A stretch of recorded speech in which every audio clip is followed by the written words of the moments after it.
So, Lama Adam, thank you for turning the wheel of the Dharma for us.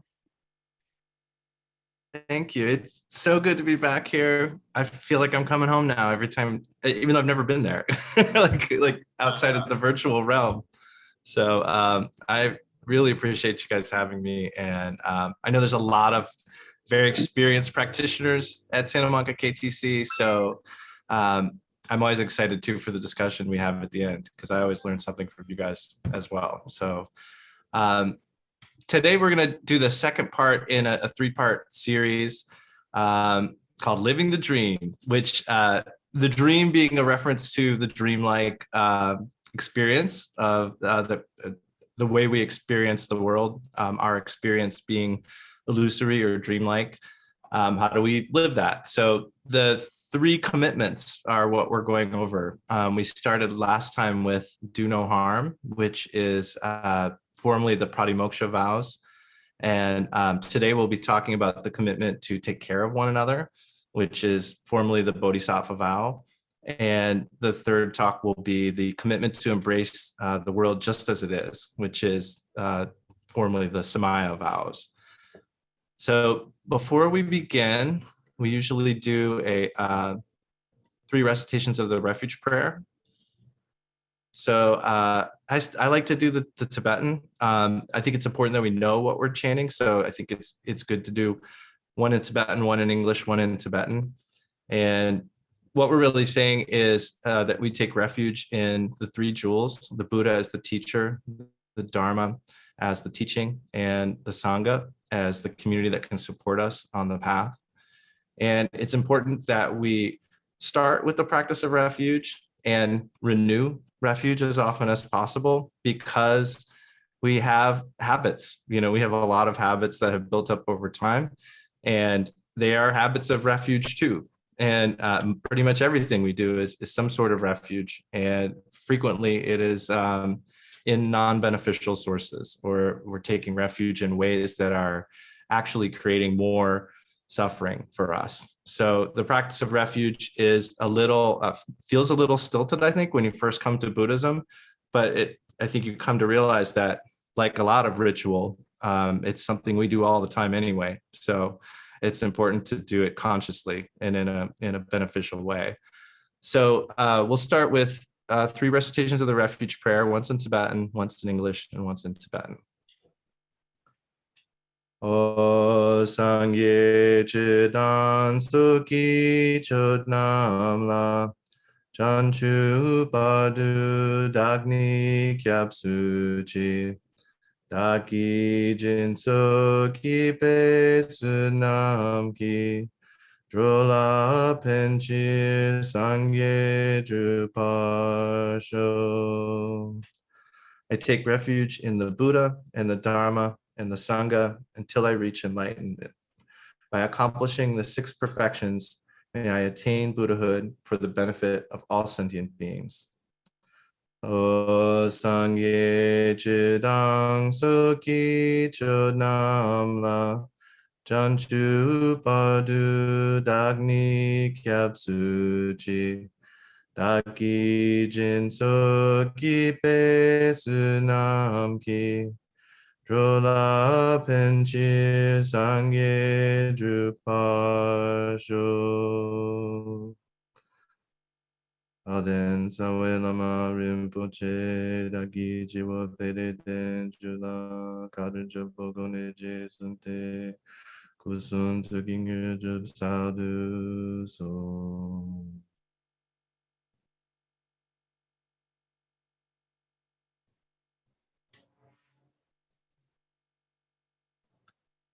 And then also, to kind of put a little marker between our day and the talk, let's do a couple minutes of shamatha. We'll just place our attention on the breath. And if we notice we're distracted, bring our attention back to the breath. I've been in conversations with people about this foundational Buddhist practice lately. I've been noting that the coming back, I think, is a part that we don't think enough about, like how we come back, because that happens in life too, right? We get a little off track. How are we going to come back? And how we come back should be gentle, with a little sense of humor, patience. So I think with that in mind, let's practice a little bit of shamatha.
So I'm sure that we mentioned last time around Buddha meaning the one who's awake. Bud, the root of that word meaning like to be awake. So the one who is awake. And that's a reference to fully purifying all of our ignorance. And so thinking in terms of awareness as opposed to ignorance, awareness and awake, kind of being the same thing. In every moment, we're kind of one or the other, what we're doing with each moment is either waking up or ignoring. And that was kind of a important thing for me to recognize at one point. I never really thought about the word ignorance as being like a thing we do.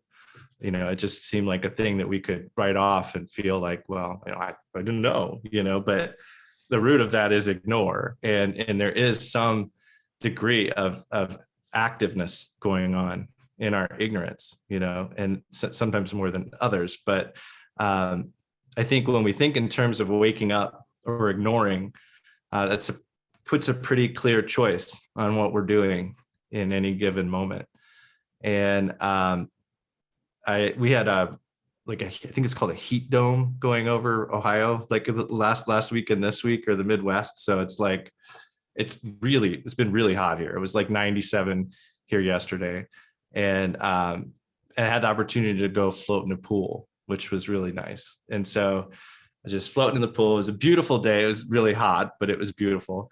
And I was looking at the sky, and I was, I don't know if you guys have this kind of experience where if you're a mindfulness practitioner and you're like doing something that's really wonderful and doesn't require any thought per se. Maybe it's a nice break from thinking, but you notice yourself thinking a lot, and sometimes if you're a practitioner, you think, you do a little practice in those situations, right? Like you just try to be with the experience of whatever you're doing, and it works for a little while. And then you realize you're thinking again, and you kind of bring your attention back to just the sensation of the pool or whatever thing you're doing, and just kind of try to be there without a story or a preference or any engagement with the past or the future or thinking about what's going on in that moment. And it's really great practice. Takes a little effort, right? Because we could just kind of do what we're doing normally and not think about it too much. So there's a little bit of it can feel a little like effort or work, I think it's rewarding. It definitely pays off, but let's be honest, like sometimes you want to just do a thing and not think about meditating, but there's always a benefit, right? To like at least taking a little while and trying to do a little practice in those situations. That's real life application. So the more we can do that kind of thing, the better. And it's not something we have to do the whole time we're enjoying ourselves, but to do it at least a little in the beginning to kind of interrupt that habit of ignoring, or of not being mindful. It's a good idea to at least, instill a little bit of that habit in everything we do. So I was floating in the pool and I was looking at the sky, and I was thinking about that analogy that we always hear about the sky and the clouds, the idea that like our mind is like the sky. I think Pema Chodron said, "You are the sky and everything else is the weather." And so it's this idea that like thoughts that float through the mind are like clouds that float through the sky. They're temporary. They arise from the sky. They'll return to the sky. They are not themselves the sky. If you had a fully cloudy day, you wouldn't assume that those clouds were in fact the sky. But a lot of times we think that our thoughts are the mind or are us, like that's the whole story. And we forget there's something much bigger behind there from which those thoughts are arising. So an analogy is really good. And it's developed for me over the brief 12 years that I've been doing this. But it was neat. It kind of came to me yesterday. I was looking and then I remembered something else that somebody said once about that analogy that I'd forgotten, which is that because it was one of those days with like a really fluffy clouds, like not a lot of them, but it was beautiful, beautiful sunny day. And so there's plenty of space to see the sky, and you could see this beautiful blue sky. And then I remembered somebody pointing out that like, that's not there either. When we look at the sky, we're not looking at anything. But we don't think about that, right? There's like nothing there. That's like, I don't know exactly the science of it, but that's not like a solid thing. It's just we see blue, where there's nothing. And then we call that a sky. And it kind of like made the whole analogy click even more for me, this idea of like what's really behind all those thoughts. Well, we can call it something. We can call it ultimate truth, or we can call it, Buddha nature or whatever, but it's not a solid thing either. We can't really put a name on it. Just like when we look at a sky and we're not looking at anything, but we see something. So, so we have these, even at the ultimate level, it seems like we're seeing something, but there's nothing really there. And so to apply that to what we're talking about now, this taking care of each other commitment. I love the way that Pema Chodron worded that. By the way, I'm loosely basing the talk on living beautifully with uncertainty and change. and also Kempo Carter Rinpoche is excellent at the beginning. And she just named, like, I love the way she named that, because it's just so matter of fact. Like, it's just kind of what your parents would tell you to do with your siblings or something. Take care of each other, or just what we're supposed to do for each other. It makes it sound so simple. Formally, it's the Bodhisattva vow. And we learn these words, and we learn that Bodhi is like Bud, so Bodhi is awake. And so a Bodhisattva is like the awakened one, or the warrior of awakening, is another way of describing it, like a hero figure of awakening. And with this Bodhisattva vow, we start to move towards getting to know ourselves, not just in terms of like the things we want to do and maybe should refrain from, which is like the previous commitment, the foundational commitment of doing no harm, but also our discomfort with others, our discomfort, not just with other people, but with other people's discomfort. So now the discomfort's like kind of bumping into other discomfort. And we're trying our best to take care of them, even when it's uncomfortable for us. And this discomfort is what the Buddha talked about in the Four Noble Truths. The first noble truth is that suffering is a part of life. Suffering is like discomfort or discontentment. And the Buddha said that we have to understand that. And I think that's super important to think about, like what he said to do with these truths. And I feel like that's a part that we don't hear about enough, because unless we're making an effort to understand suffering, not just believe that it's a part of life, it's one thing. I think that's actually where this starts to turn into like religion in the ways that we don't want it to. If we just kind of believe that the Buddha said suffering is a part of life, I think we really have to make the effort to try to understand that, understand discomfort. That's what he said to do with that first noble truth. The second noble truth was that there's a cause for that discomfort, and it's self-clinging. And that's what we need to abandon. So we need to think about understanding discomfort. We need to abandon its cause. And then he said we need to achieve the cessation of that. And we can do that by eliminating the cause. And how we eliminate the cause is the path. And that's what we need to rely upon. So we have to understand suffering, abandon its cause, achieve its cessation. And to do that, we have to rely upon the path. And really, that is enough for us to contemplate. There's a whole lot there, right? So we should keep coming back to that contemplation. But so getting to know discomfort is important. And part of doing that is being present with it, not turning away from it, not ignoring it, at least making some kind of effort to get to know it. And so with the first commitment, we got used to refraining from doing things that harm us or others, speaking out, acting out, or repressing even, and instead just learning how to refrain and do that reflectively.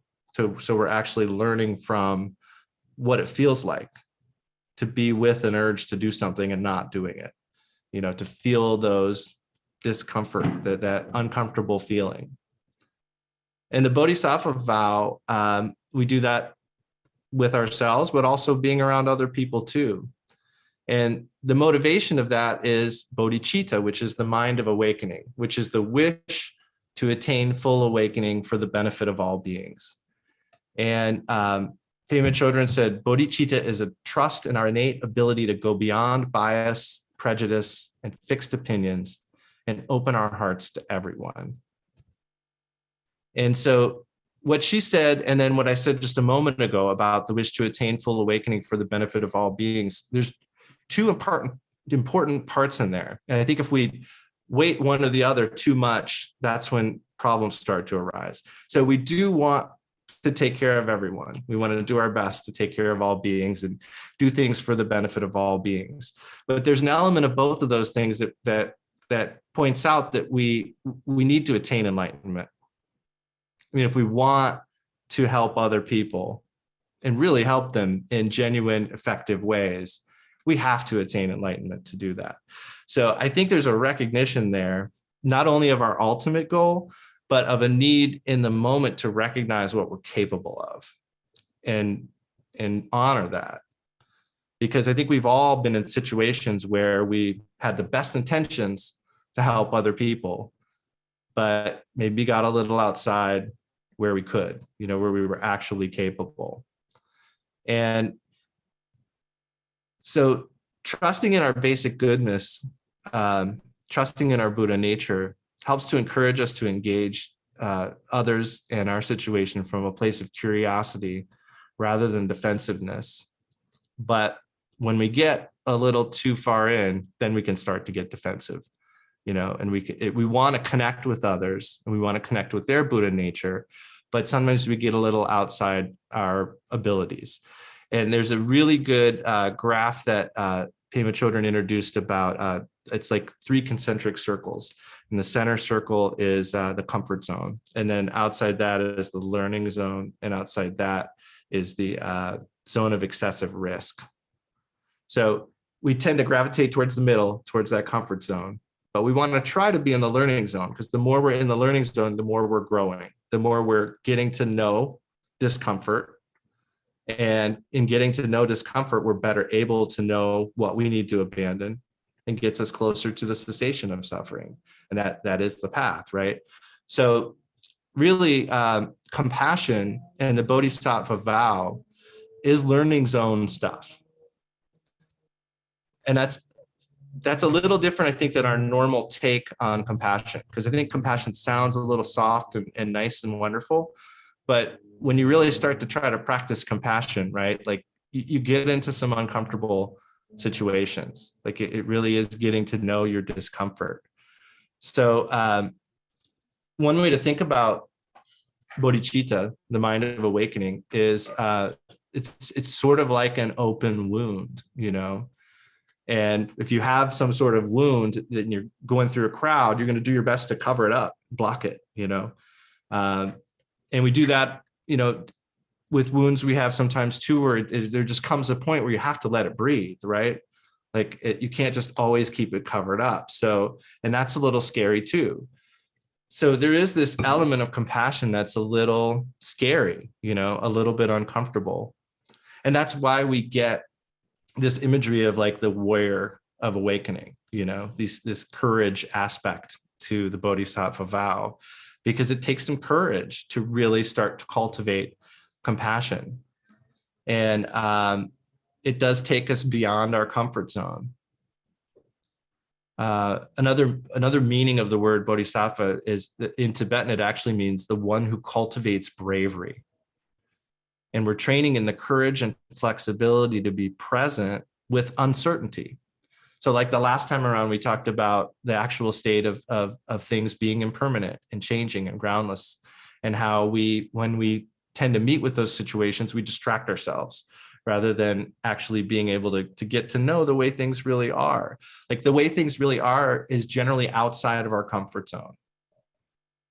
That's tragic, right? Like we really need to figure out a way to make the way things are inside our comfort zone. And the way we do that is by working more on putting a little effort in, doing those little moments where it seems like it could be a little work, but we could actually do the practice in those times.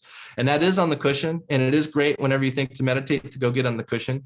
But I think for me, one of the most beneficial things is those times in life where you're just doing something that's, that one of your favorite things to do. You're not on the cushion, you're out somewhere in the world, and you remember, like, I could apply some mindfulness here. It's not that tough. It may feel like a little bit of an inconvenience, but you have a lot more opportunities to do that than most of us do to get on the cushion. So we have to seize those. And so the vow, the Bodhisattva vow, is also described as making all beings our guests. And so Pema Chodron says that means anybody can come over anytime. I'm a big introvert. So when I heard that, I was like, oh yeah, that sounds hard. So, but she advised, opening the door mindfully, recognizing our relative situation, what we're capable of, knowing our learning zone, knowing what it feels like when we get into our excessive risk zone, and being mindful not to be there, So we may open the door a little bit more than we would normally. Let a few people in, but we don't have to let everybody in all at once, And if we were, there's a Tibetan term that translates as idiot compassion. And one way of thinking about that is that when we want to help people, but we're not capable. And so when we go into that effort of trying to help them, we maybe generate some resentment, or we regret it afterwards. We do things that undermine what we're trying to do, because we're trying to create a habit of helping them, helping us, benefiting. So if we get into a zone where that's not happening, it's no longer beneficial. And that's like idiot compassion, The other way to think of it is if someone is if someone's addicted to something and they are going through withdrawal or something, and they ask you to give them the substance to help them, if it's a drug or something, and you give it to them, that would be a compassion too, because you're not really helping, you're reinforcing their bad habit, and creating causes of future suffering from them. But this idea of idiot compassion is something I think we all need to think about, especially while we're on this path and taking this bodhisattva vow and doing these practices of trying to help all beings, because it's real easy to get beyond our comfort zone with this stuff. And we do sometimes find situations where we shut down a little bit. And if you do take the bodhisattva vow, it's usually offered in a formal ceremony. And of course, you could also just take the vow yourself. I think Karmapa has said you can take the refuge vow on your own, but it's best to have it with a teacher. So my guess would be it's the same with the bodhisattva vow. If you have the wish to take the vow, I think taking it yourself and saying it, would count, but it's always better to have a teacher do that with you, a preceptor who holds the vow. But we do break our vows sometimes. Everybody breaks the vow. It happens. And it's a good point to think about why that happened. Did we get outside our comfort zone? Did we get involved in something that was maybe more than we could chew? And it's trickier though with this vow, because with the first vow, we know when we do no harm, we know when we've broken that, because the vows are not to kill, not to steal, not to lie. So it's pretty clear when those vows have been broken. But with the bodhisattva vow, it gets a little bit trickier, because you get these sort of gray areas, because we're dealing not just with ourselves, and it's not just a single choice, it's another individual and their challenges and their discomforts. And so it gets trickier. So we have to, and that's another reason why there's this aspect of courage, because it takes some courage to get in those situations that aren't quite as clear. And, but we have to go, we have to leap, we have to give it a shot.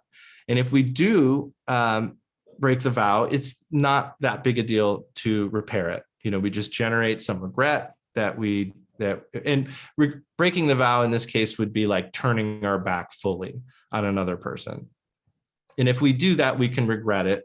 And with regret, we can then generate the resolve not to repeat that action and take the vow again.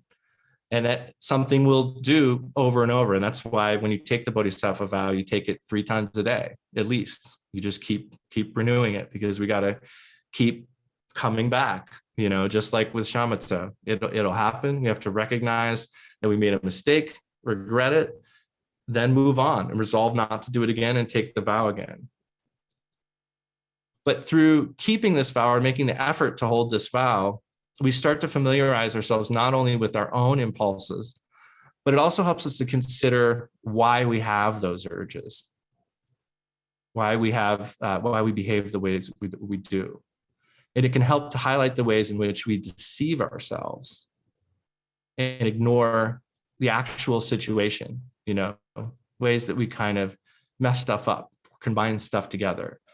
It's been talked about, I'm sure, a lot in any Dharma talks anyone's ever heard, about how we confuse our feelings and our concepts with what we see and what we encounter. And that's one of the fundamental ways that we are confused. So we need methods of kind of highlighting those ways we deceive ourselves. And that's vital on the path, because we have to wake up to the instances and the repetitive patterns where we ignore, where we're cultivating ignorance instead of awareness. And the first commitment of doing no harm is the foundation of all of it. It doesn't go away. We don't leave that commitment behind. It's the foundation upon which the Bodhisattva vow rests. Pema Chodron said, when our situation triggers our habitual responses, we train in catching them, knowing that if we speak or act out of shenpa or attachment, we won't be able to respond appropriately and support others. If we do break the vow, and it's normal to feel bad, she suggests a 3-step practice, which is be fully present, feel your heart, then engage the next moment without agenda. And I've been loving this lately. I've been loving this practice. Be fully present, like be in your situation, understand your situation, and then feel your heart. She actually recommends even just putting your hand on your heart. Has anybody done that? Give it a shot. It feels good. I haven't done it in a long time until I read this. It just feels real nice. And so be fully present, feel your heart. And in that moment, you're kind of saying that this is my experience right now. And it's okay. This is what it is, And then the third step is engage the next moment without an agenda. And the 3-step practice helps us to open up to others when we might otherwise feel the urge to close down, especially when we're overwhelmed with a situation and feeling unsure about what we should say or do. This is a really good practice for those times. It also helps us to notice when we've been activated, hooked. So she says, we come into the present, we drop the story, and we open to the person or the situation at hand. And she said, this is claiming our warriorship rather than being swept away by our thoughts or emotions. It's also, I think, important to remember that the Bodhisattva vow is a beginning. It's like the beginning of training in loving kindness and compassion. There's a lot of times, I think, where we confuse the ultimate goal here of fully awakening with our present situation. And in our present situation, the goal is just to try to do a little bit better. So there is an ultimate goal we need to know about, but in the moment, we just have to keep trying to do a little bit better. And the Bodhisattva vow is a beginning. And it's also a limitless vow. So it's the beginning of a limitless vow. And one way we can develop compassion for ourselves as well as others is to recall the immeasurability of this endeavor, because we're trying to benefit all beings everywhere. And it's said that the number of beings is immeasurable. It's limitless, I mean, you ever try to think about how many insects there are on Earth? And that's just like bugs, right? So, I mean, we'll never figure out how many there are. And we're talking about all beings everywhere, even the beings that we can't see. So this commitment is an immeasurable commitment. And so it'll take us quite a long time to probably realize it too. And this is related to the 4 immeasurables, which I think someone taught on here recently. Maybe Lama Kathy taught 4 immeasurables, I think, in Santa Monica. But the aspiration prayer of the 4 immeasurables is, may all beings have happiness and the causes of happiness. May all beings be free of suffering and the causes of suffering. May they never be separated from the highest bliss, which is without suffering. And may they come to rest in great impartiality, free of attachment and aversion, free of near and far. And in that prayer, we're saying that we want all beings, and that includes us, to have happiness now. But even more importantly, that even in these moments of happiness, that we're creating the causes of future happiness. It's like we're not just eating the food out of our garden, we're also planting more seeds for the next meal at the same time. And we say that we want all beings to be free of suffering and the causes of suffering. So we want them to not only hurt right now, but while they're hurting, we don't want them to make the causes of further suffering, because that is so often the case, right? That when we are met with some kind of discomfort or some kind of suffering, we resist it, we act out, we repress, we do things that will spin the wheel of samsara, that's spins that cycle of suffering. So it's really important that we make that aspiration with both of those aspects. And then we wish for them to be never separated from the highest bliss, which is really talking about ultimate truth, the way things are. When we say bliss in that context, it's not like happy or sad kind of thing, blissful or pouty. It's like we're thinking about what it would be like were there no happy and sad polarities. We're talking about the non-dual ultimate truth, and that is called, from our perspective, blissful. And so there's not much we can really say conceptually about that aspect of it, but we call it bliss or joy. And then the last part of that prayer is, may all beings come to rest in great impartiality. Can you imagine what a relief that would be? Like, it would truly be a rest, free from attachment and aversion, free from near and far. And so that prayer of the four immeasurables is an aspiration prayer that is an important part, I think, of keeping this commitment of taking care of one another. It's an aspiration. Again, it's a vast aspiration. It's called the four immeasurables because there's immeasurable beings, and because our compassion and our love and our bliss and our equanimity is also immeasurable. It's limitless. So that's an important prayer to try to keep up. We may not be there right now, but we have to start somewhere. And with our minds is maybe the best part, or the best place to start. That's where we experience everything. So let's at least start training our mind for the measurability of what we're shooting for. And in terms of like living out this vow day to day, a lot of our best opportunities are the people who are closest to us. And if we can allow ourselves to be present with their discomfort, that's maybe the easiest place to start. And we can wish for their well-being, wish for the well-being of all others, and our ability to be present with discomfort will grow gradually. And we can be careful, like we can kind of gauge when we're getting out of our comfort zone. And it's okay to do that. It's okay to kind of watch and see where we're at when we're getting into that danger zone, and hopefully be able to communicate that to others in ways that they understand. But it gets a little challenging. A lot of times people need us when we may not be able to help them, and that's tricky. That's tricky territory. But one of the things that I bumped into this week that I hadn't seen in a really long time, that I felt like really applied to this topic, was nonviolent communication. Anybody learned or heard about that before? It's Yes, not. I've taken a class in it. Yeah.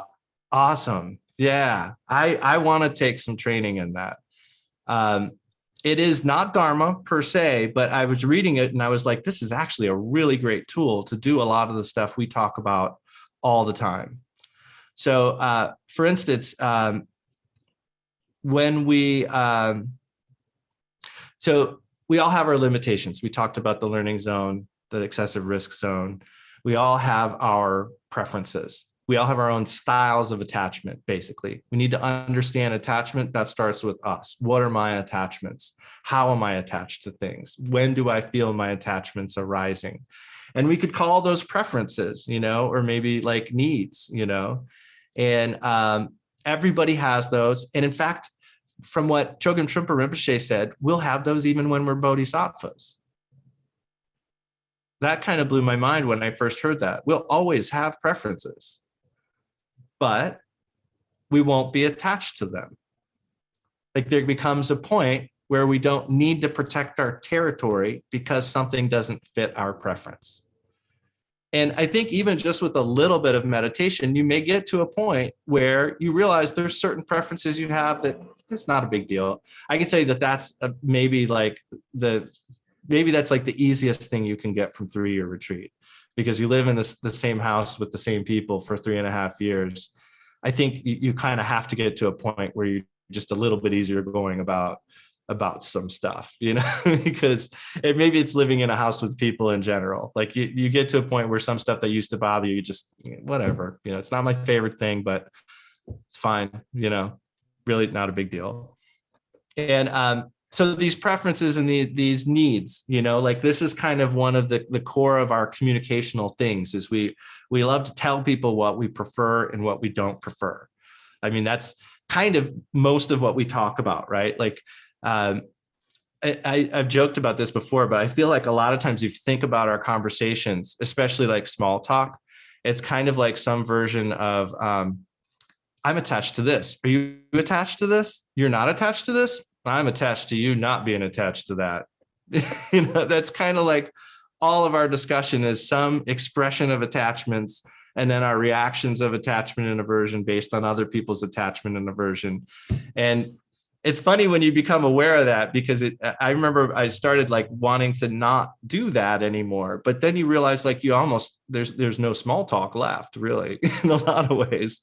So, and that's, I think, one of the reasons why a lot of our teachers are not super chatty sometimes when you're around them, because there's just nothing really it doesn't need to be expressed, that there's a frivolousness to expressing every little thing that we prefer and don't prefer to other people, and I think more often than not, it can cause problems, So I'm not going to teach nonviolent communication in the next 10 minutes, but just briefly, why I think this is so useful is because it's a 4-part process, and it's observations, feelings, needs, and requests.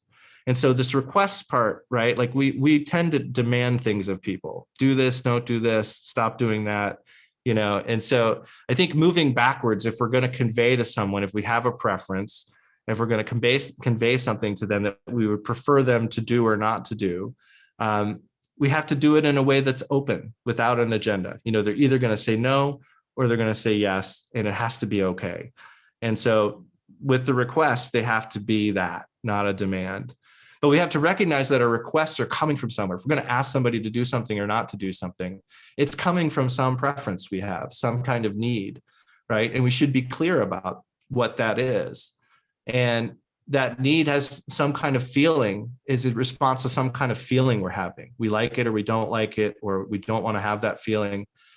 And those feelings occur in response to some sort of thing in our environment. So to do it in order, we confuse our opinions and our concepts and everything with what's happening in the external world. That's basic Dharma stuff, right? Like we call collections things, we call processes things. We do this kind of stuff all the time. So if we see something happening, we need to be able to express it as objectively as possible. So I think one of the examples I saw is like, you could say like, she's having a temper tantrum, or you could say, she's laying on the ground, kicking her feet and screaming. One's a judgment and one is an observation that we can all agree on, So being able to start out by saying exactly what we're seeing in as objective a way as possible that other people can join us and we can agree, that's a good first place to start, Then we need to identify a feeling. And so often when we try to tell people how we're feeling, we actually accuse them of something. So instead of saying like, I feel hurt, we say something like, I feel like you're ignoring me. Or I feel ignored, or I feel, if we see I feel like, it's almost always the case that we're going to say something about the other person after that. So observations we have to state clearly and without a judgment. Feelings we have to be able to express about our own feeling. We need to know and understand what's going on inside ourselves and be able to name it. And then we need to recognize that that's generating for us some sort of preference or need. we're bumping into our excessive risk zone somehow or another for some reason. And we need to be able to communicate what our need is to somebody clearly. And then we need to just request, if we're outside our comfort zone and we prefer them to change their behavior in some way or another, we need to make a clear request. And so it is something I would recommend checking out, nonviolent communication, because it's super clear. And it is, like I said, it's not Dharma, but I did look up, there's plenty of articles about Buddhism and nonviolent communication. There's been a lot of intermingling. And there's actually a book by Shambhala called Say What You Mean, by a nonviolent communication trainer and mindfulness teacher. But that one, I kind of bumped back into this week, and I've had all these experiences in my life where I would get into situations and I would say something, it wouldn't work, and then I would recall and I would apply those 4 steps and be able to actually communicate in a way that the other person and I could come to some kind of common ground. So I think the one maybe issue that people have sometimes with nonviolent communication is it is about expressing our needs. And so if we're thinking about the Bodhisattva vow and trying to take care of all other beings and sort of give away ground so that others can have benefit, I don't know that is exactly, in harmony with Dharma. But where I do think it is the fact that we have to take care of ourselves, and we have to recognize, our limits and what we're capable of and what our preferences are, what our styles of attachment are. And then very often we have to communicate that to the people around us in one way or another if we want to take care of both ourselves and others. So I do think there's I haven't come to I haven't thought about it enough or done enough reading on it or asked the right people about this, but I think it's at least worth exploring. And I think that it can at least be used to do things like understand when we're mixing our concepts up with objective facts, or when we're blaming others when we could be thinking about the way we actually feel or what we need. Because as I think we've all probably heard before, no one makes us feel anyway, and that's kind of really the promise of Dharma and mind training, is that we can train so that we can be open and handle situations in a fresh and beneficial way in any situation, even if it's the worst possible situation. We can meet with things that are absolutely not our preference and think, all right, let's do this. We're going to work with this, whatever it is. But that's hard, right? So, but this is, working with the Bodhisattva vow is one way to begin on that path. And I'm not going to, we're almost out of time. I'm not going to go into teaching Tonglen today. I think most people have had the practice of taking and sending. That's really the formal practice of the Bodhisattva vow. Lama Kathy's teaching that at KTD. She's doing I think an 8-week book study starting maybe next month. And that is like Lama Kathy's favorite book. And she loves teaching it, and she's done it a lot. And I think if there's anyone to learn Great Path of Awakening from, it's Lama Kathy. So I definitely would recommend looking that up and taking that class, especially if you haven't had any training in the practice of taking and sending, because that is an incredibly transformative practice. I think most people here have probably already had it, which is why I didn't plan to go through it today. But one more thing. So we also need to be aware that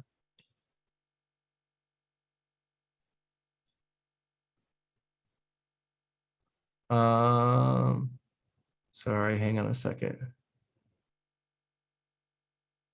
Okay, so getting back to like where we were last time with the actual state of things, we also need to remember that people are a process too.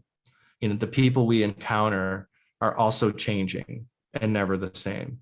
So with the last commitment, talking about doing no harm, we talked a lot about the way things are, the way our reality is, the way the world is, the way our aging is. But we still need to think too that people that we encounter are also in motion and always changing. And our labels and our concepts often get attached to them too.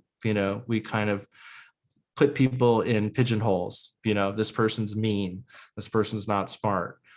I don't like this person. You know what I mean? There's this is a smart person. I love this person. There's all these different labels that we put on people, but that also causes ignorance for us. As long as we're kind of sticking with these labels we've given people, we're not being fully awake to the way the situation is.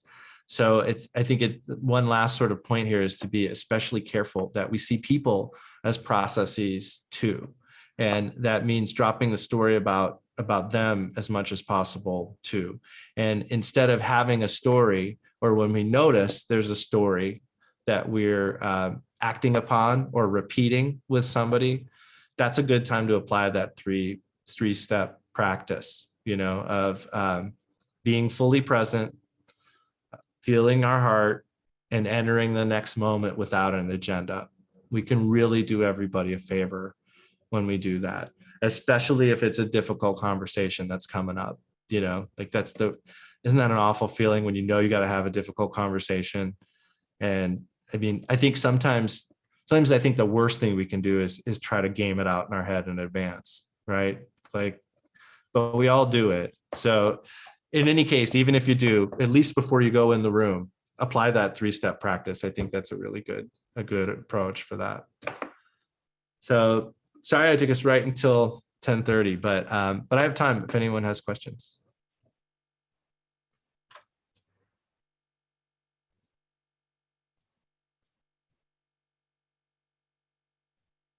I love that we have two people in the grass, in the garden. Just feel like hanging out with my sister. It's so cool. I had something to say. I thought about when you were saying, I was looking at this blue sky and, making that part of the practice. I remember back in, when I first started practicing, I was hanging out with Lama Karma, and we were standing at the end of the pier in Venice, California. And he was like doing his mantras and throwing rice out. And he looked at me and he goes, when we're in this beautiful place, anywhere you go, always offer up the merit to, that was my first little lesson that I got. And I was like, I was very new to the Dharma at that time, but I'll never forget that he said that. And everywhere I go, when I'm feeling it and looking up at whatever's beautiful, I always offer up the merit of that. Thank you for sharing that. It made me think of that when you were saying that. Yeah, that is great. Thank you for sharing that. Yeah, I love that. Have you offered up a dead show ever? I've offered up some fish shows. Well, because last time I went to the Grateful Dead was, 1995. That was the last show. That's true. But I like that. You offer up the fish shows. That's beautiful. Absolutely. Yeah. I mean, I can't remember all the time, but it's kind of similar to that, where it's like, I'll have to sort of take myself out of the moment. What feels like taking myself out of the moment, but it feels so much better that way. And then I try to include everybody. And it is a great practice of dedicating and offering. And you really can kind of, Kempa Carter Rinpoche said in his, the section on the four immeasurables and excellent at the beginning, he pointed out how like thinking about benefiting one person, it takes no real extra effort to include everybody. So if you're enjoying something, just include everybody. It really doesn't take that much more, it'll take a little bit of training to remember to do it, but your mind can handle that. It's not a big deal, and it's wonderful. So thank you. Yeah. I have a question, Lama Adam. Yeah. Hi, Emily. Hi. So I'm still pretty new to the practice, so this might be kind of a beginner kind of question, but how do we strike a good balance between like the things that we enjoy in life and having, cultivating, less attachment to things, like even like hiking and enjoying the outdoors, like you love the outdoors, but you're not supposed to be attached to these things. So how do you skillfully balance that? Yeah, that's a great question. There's a couple of ways you can do that. I mean, all this stuff is a process, right? So there'll always be some motion between, awake and asleep, like until we're all the way there, there's always going to be some vacillation. But I think that practice of offering or dedicating what you're doing and including all beings is really good. I think you can start out something like a hike. I mean, this may feel a little silly, but like, it's really good to like dedicate anything you do for the benefit of all sentient beings, whatever it is you're about to, I mean, unless it's something awful, but if it's, even if it's just a sort of a mundane, enjoyable thing, you can make the wish that through doing it, that all beings may benefit, and you can, I think another way to do it would be to try to remember while you're engaged in things like that, the illusory nature of what's actually happening, the idea that there is actually no separation between you and what you're doing, and the other people, what we would call like the three spheres, subject, object, and action. That's another good way to kind of keep your activity informed in terms of the ultimate situation. Then really like the next talk about the Samaya vow, which is from the Vajrayana, which is I think Pema Chodron calls it the commitment to embrace the world just as it is, right? So that's really about seeing the sacredness in everything. And the word tantra, that's often applied in Vajrayana practices, tantrayana is another name for it. It means thread or continuity. And it refers to this thread or continuity of sacredness in everything. And so literally everything. So, I mean, there is a way that, there is a way of developing that ability to see the sacred nature, Buddha nature in everything, that it's inseparable from everything we do. So I think even just in a very basic level, just kind of generating some sort of awareness of that, just keeping it in mind is good. I think attachment, because we're all going to have things we like doing and we need to do those things because they rejuvenate us.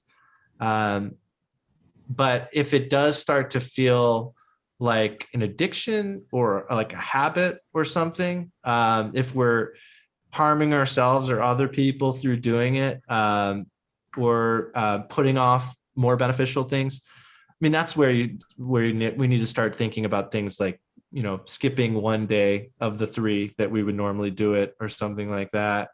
But I think I think that the stuff that we love, I know Lama Kathy says like that, the Buddhists and Bodhisattvas love what we love. So if you really love something, that is the best thing to offer or dedicate.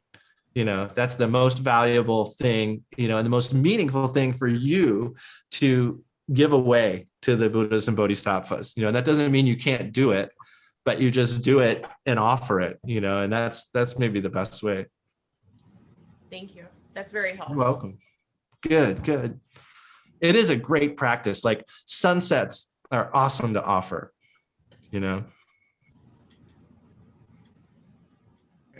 So I have a question, if it's okay. Sure. So, actually, I do hear a lot about like the practicum of going ahead and applying the vows that we take into our daily life. And actually something I don't hear a lot about is how to approach the immeasurable part of it, how to integrate the parts that like are for all living beings, or, anything that incorporates like forever, and then like when I'm sitting and like, and meditating on it or offering to, to all living beings, dedicating it to, everybody and every living thing, is it just like something that's supposed to train my mind so that when I hit the small roadblocks, I can overcome it? Or is there more to it than?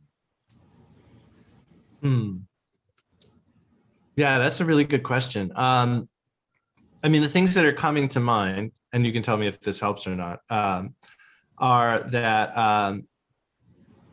well, first of all, there's an element of letting go that comes along with these ideas of immeasurability, and infiniteness. And so I think there's an element of that where the practice is really meeting that discomfort.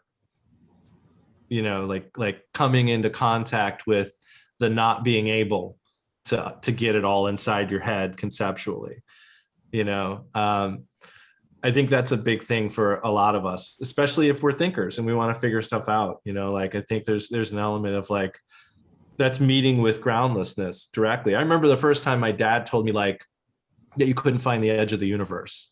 And I was like, what are you talking about? You know, like it blew my mind. So I think there is like a real element of just like working with that idea.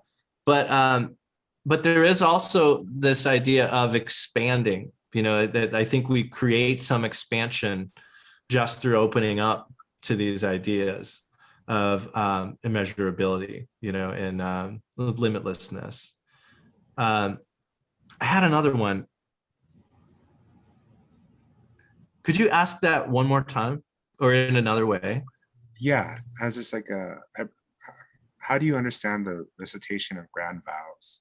How does it fit into the practical implementation, and how should it fit into our wisdom? Yeah, I think it may have escaped me. Yeah, it's a tricky question. It really is, because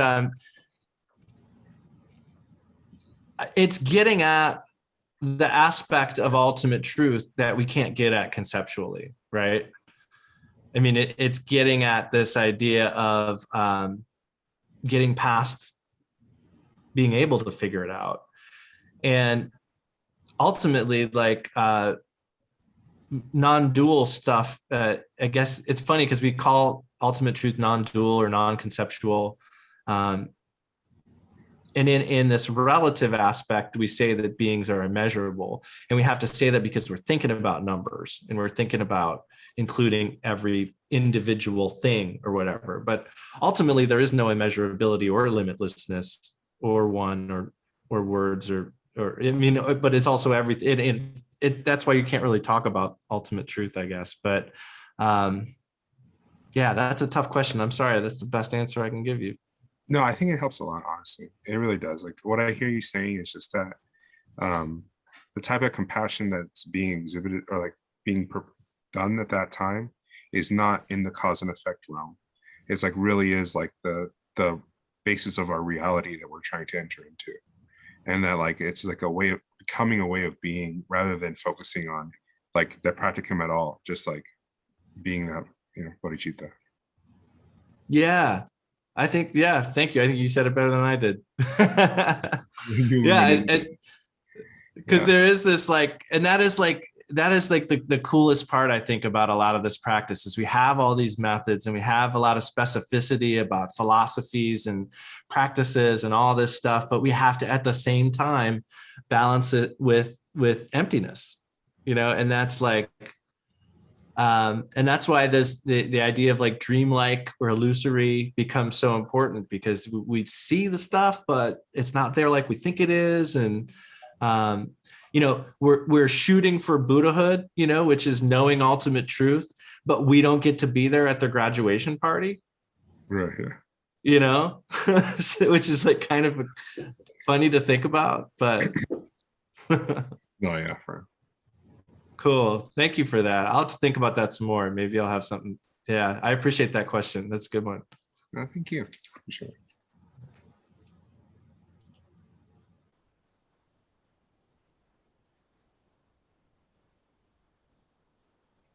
Anyone else?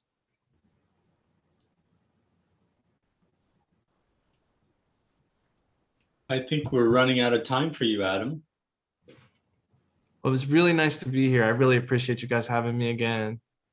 Thank you, Lama Adam. Thank That you. was Great awesome. stuff. Thank you. Thank you so Yeah, much. good Alvin. stuff. Thank you so much. Yeah, Nice. thanks for staying up late. Do you want to do Pleasure. dedication? Do you want to do the Sure. closing prayers? All right. Sure. By this merit, may we obtain the omniscience of Buddhahood and defeat our common enemy, wrongdoing. From the stormy waves of birth, old age, sickness, and death, from the ocean of samsara, may we free all beings. Thank you. Thank you so Thank much. you, Lama Adam. See you next Thank month, I you. think, right? For one more. Yeah. Yeah. Awesome. All right. Thank you so much. And Thank thanks you very everybody much. for joining. Good night. Bye. Well, If anybody wants to stay on for a few more minutes and just chat, you're welcome to do that. Good night.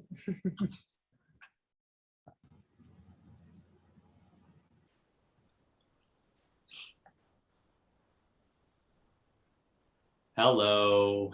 Hello. Oh, Daniel, I got the package that you sent me today. I haven't had a chance to open it yet, but thank you. Okay, so let me explain to you. There's the refuge tree picture in a frame, Oh, wonderful. and there's also some DVDs of the Karmapa back from 20 years ago. Oh, wow. Yeah, and I also gave you some, they're called blood relics, and they're tiny medicine pills made of blood of the 16th Karmapa. Oh my gosh. Wow. Yeah. So what you would do with those is you can put one in like a bottle of, in a glass bottle of water and keep it in the fridge. Okay. And then just take a sip of it every day, and you can just keep adding water to it. The Lama pill will not dissolve for a really long time, but has to be in refrigerated water. Refrigerated water. And just one of them, you said. Yeah, just put one in there, and you could actually put some in your bird's water as well. I mean, Wow. you could pour a little bit of that water into the bird's water. In other words, as long as the water is in contact with the Karmapa pill, it's receiving that blessing. Oh, that's awesome. Thank you so much. Sure. Yeah. That's very, very Okay. kind. Yeah.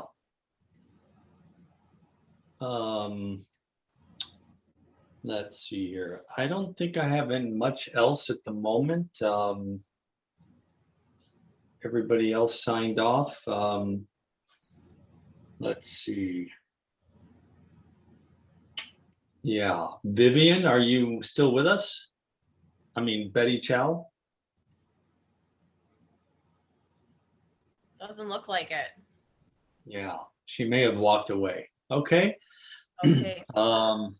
Anyway, that's it. I hope you find a good place to put your framed refuge tree. It's a hand-me-down, and you're, I think, the fourth one now to have it.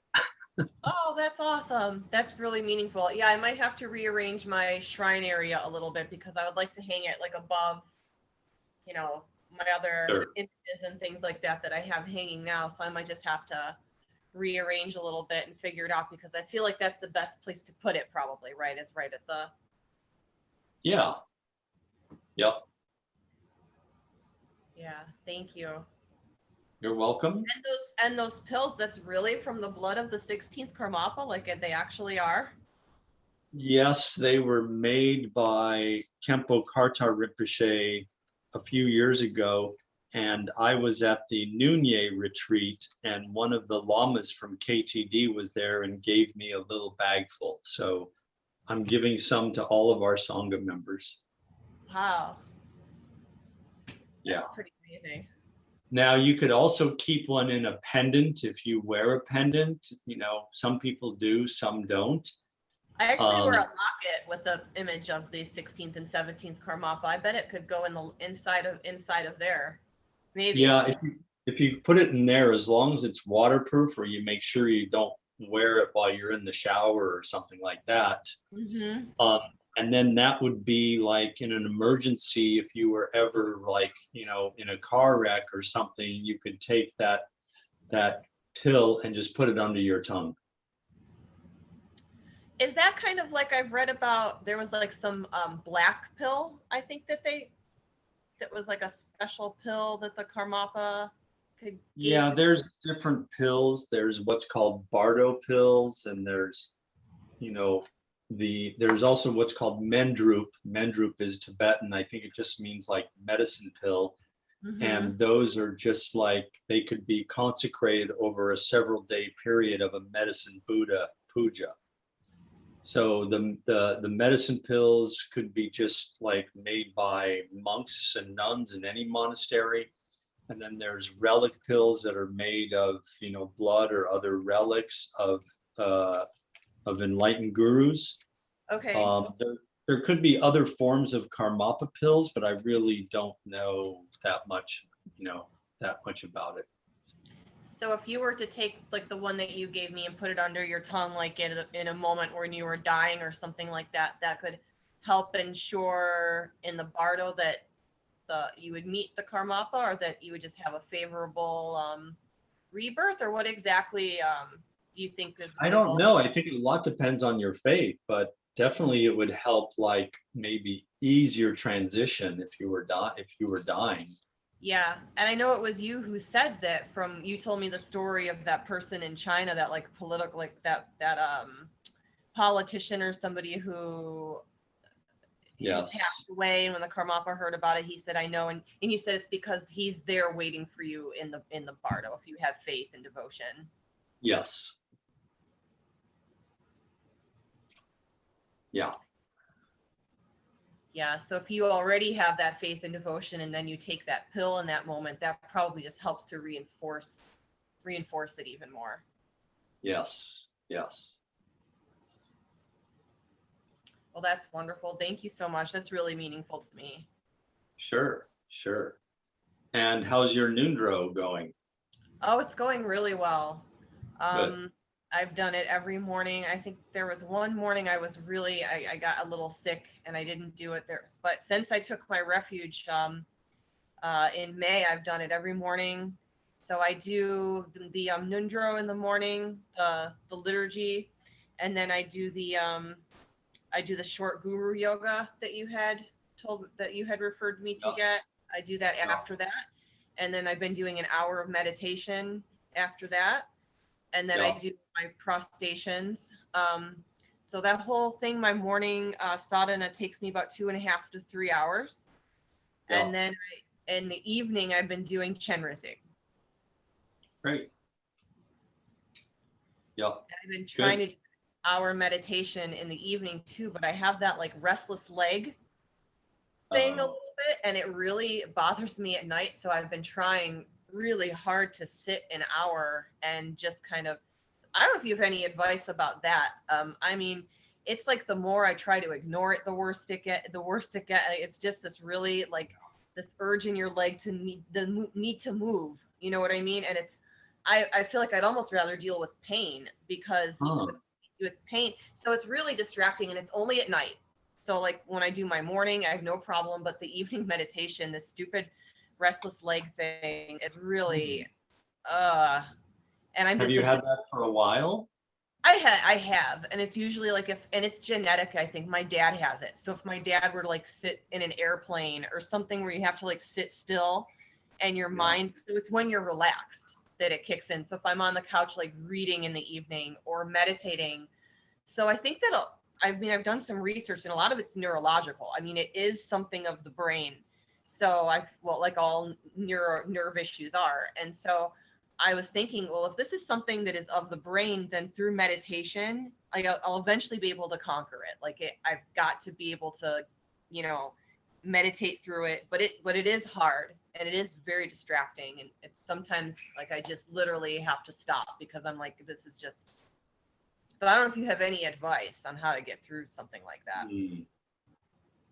No. So no matter what position you're in, if you're still for a while, it happens.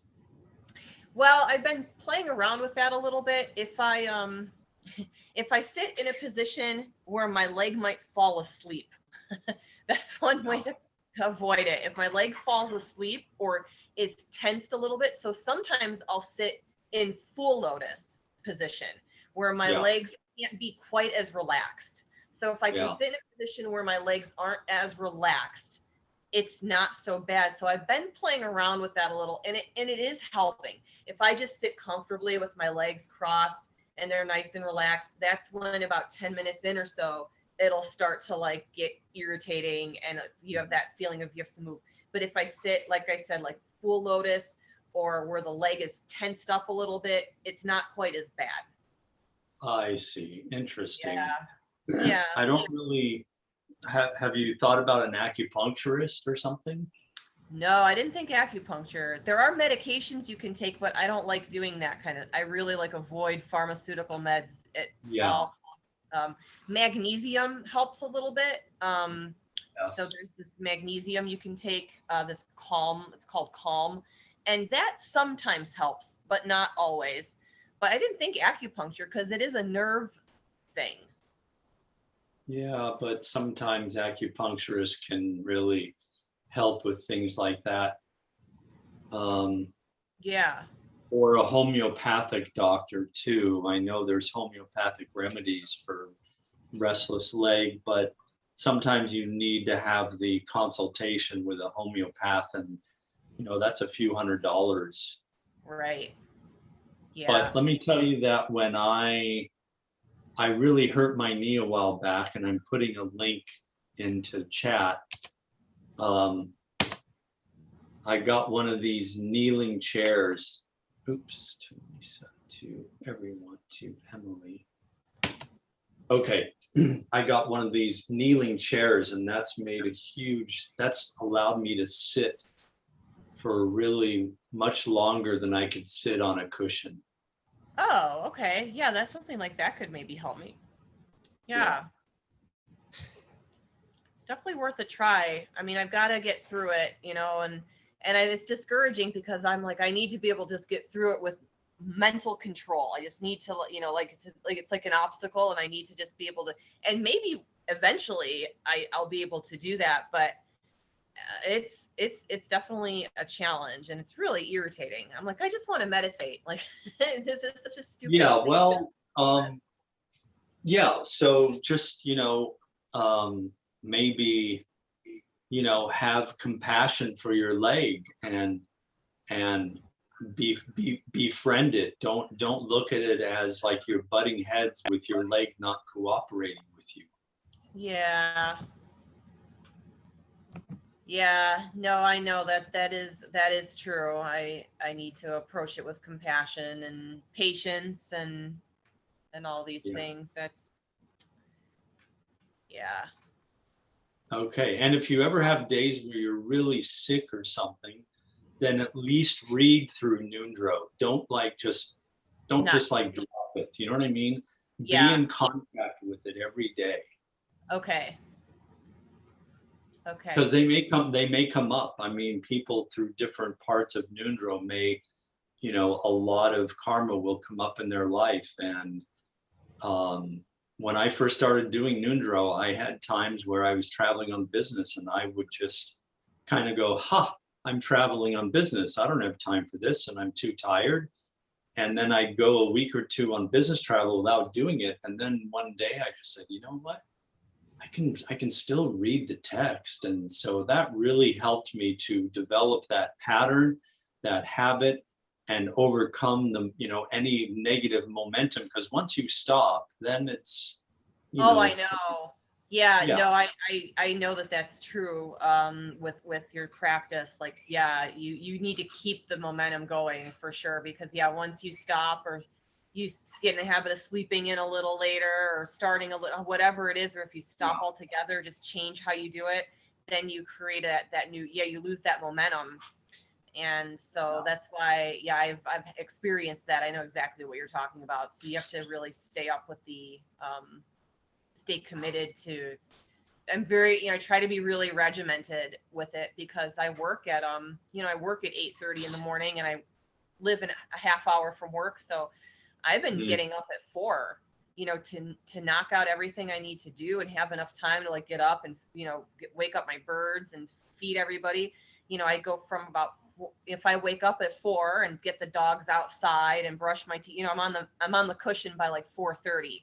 And then that gives me like a solid 3 hours where I'm not feeling rushed or whatever. And there's some nights where I don't get to bed till, because then I really want to do my Chenrysik at night. I get to bed at like 11, and I might only 4 or 5 hours of sleep, but I still try. I try so hard to, I do it no matter what. But if I have to wake up at 5, then it's rushed a little bit, and I just, you can feel it. Yeah.